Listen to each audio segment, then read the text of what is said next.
berbondong-bondong datang kepada Yesus, lebih-lebih karena mujizat-mujizat yang dia lakukan. Dan pada kesempatan yang tadi digambarkan dalam Injil, mereka pun sekali lagi melihat mujizat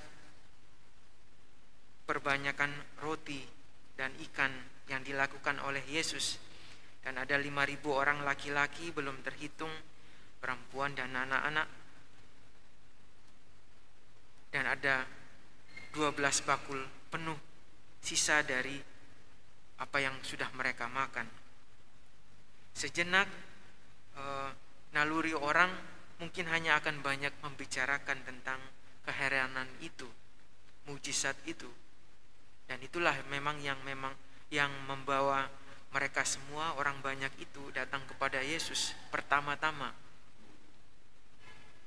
Tetapi Yohanes mengajak kita dalam deskripsinya untuk sebenarnya lebih melihat sikap hati Tuhan yang meskipun hanya sedikit hintnya di awal.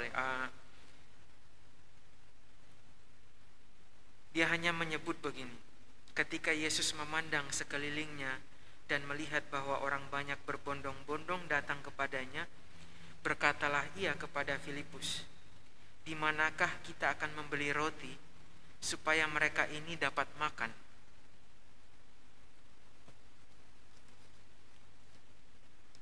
Dia melihat ada kebutuhan yang jelas ada di depan.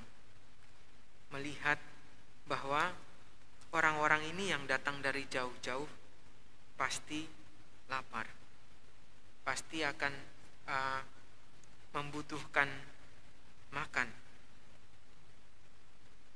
Dan pertama-tama ia mengundang muridnya untuk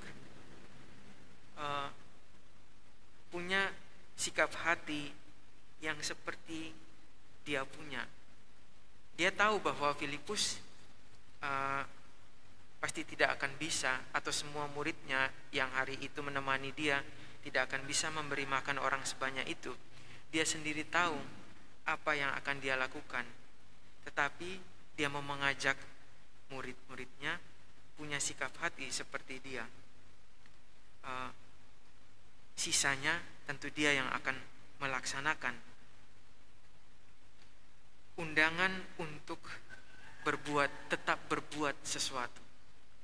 Saya kira respon Filipus dan mungkin juga siapapun dari antara murid-muridnya pasti sama dengan kalau kita misalnya juga ditanya hal yang demikian di hadapan situasi yang seperti itu. Pasti yang kita lihat dan kita rasakan adalah ketidakmungkinan. Di hadapan orang segitu banyak, mau kasih makan, ada di padang rumput, jauh dari mana-mana, bagaimana mungkin? Di hadapan kita adalah kemustahilan. Tetapi Tuhan memantik supaya kita tetap berbuat sesuatu. Kira-kira apa? Bagaimana?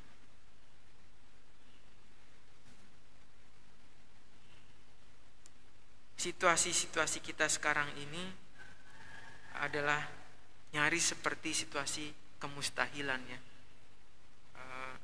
Covid ini rasa-rasanya bagi kita mustahil selesai dalam 1-2 minggu ini. Dulu ketika awal-awal pandemi ini merebak, kita berpikir oke, setelah 1-2 bulan pasti dia akan selesai. Ternyata sampai sekarang. Dan situasi di tengah Covid ini membawa macam-macam pesimisme yang membuat orang juga melihat semacam kemustahilan untuk bisa berbuat sesuatu.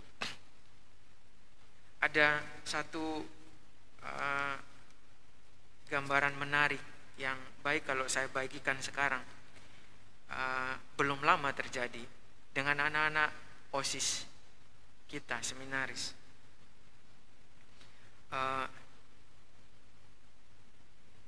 Mereka harus bekerja di masa yang sulit ini dengan segala keterbatasan formasi online.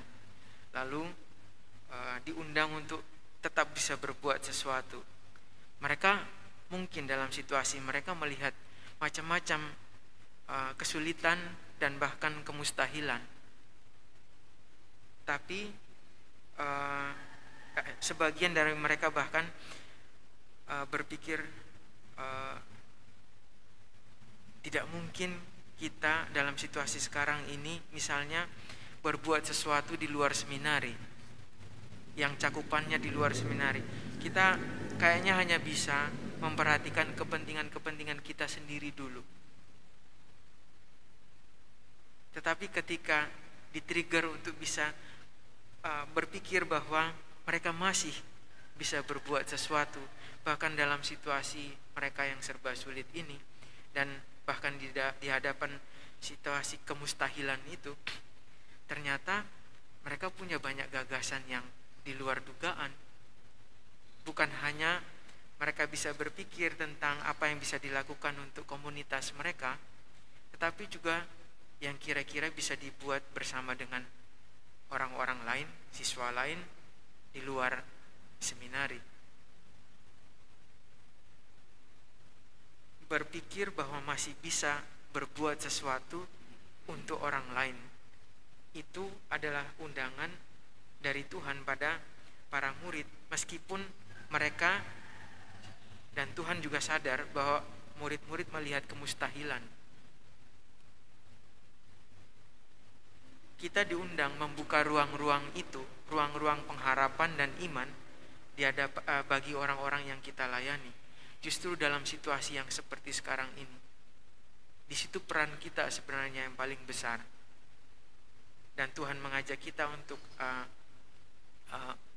membangun motivasi itu juga bagi orang-orang lain, bahwa kita masih bisa melewati situasi berat ini dalam tentu saja dalam iman dan pengharapan akan karya Tuhan, tetapi bahwa Tuhan bisa bekerja bersama dengan kita sesedikit apapun yang bisa kita kontribusikan. Ibarat cuma 5 roti dan 2 ekor ikan untuk sekian banyak orang itu. Mari kita mohon rahmat supaya kita tetap diberi semangat, kita tetap diberi optimisme bahwa bersama dengan Tuhan kita masih bisa berbuat sesuatu. Nanti Dia yang akan menggenapi, yang akan menyempurnakan apa yang kita sediakan. Amin.